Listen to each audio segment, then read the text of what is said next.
দেখো আজকে বাজারে গেছিলাম, আর বাজারে গিয়ে কি কি মাছ আনলাম তো চলো দেখিয়ে দিই তোমাদেরকে। এখানে দেখো এটা কি মাছ এনেছি একটু দেখে নিই। ইলিশ মাছ নিয়ে নিয়েছি, এখানে ইলিশ মাছের খুব দাম, ইলিশ মাছ নিয়েছি।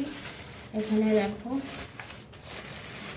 ট্যাংরা মাছ, দেশি ট্যাংরা মাছ এনেছি, ছোট ছোট দেখো, এই যে দেশি ট্যাংরা মাছ এনেছি। আর এখানে অল্প করে একটু চিংড়ি মাছ এনেছি, শাপলা দিয়ে খাবো বলে। এই যে দেশি চিংড়ি মাছ এনেছি, ছোট ছোট দেশি ট্যাংরা, আর এখানে ছোট ছোট চিংড়ি মাছ। এই যে আর এখানটায় এনেছি চিকেন, চিকেন এনেছি। চিকেনটা মেয়ের জন্য এনেছি, মেয়ে তো মাছ ফাছ খায় না, শুধু চিকেন খায়, তার জন্য। তো এই হলো আজকের মাছ বাজার।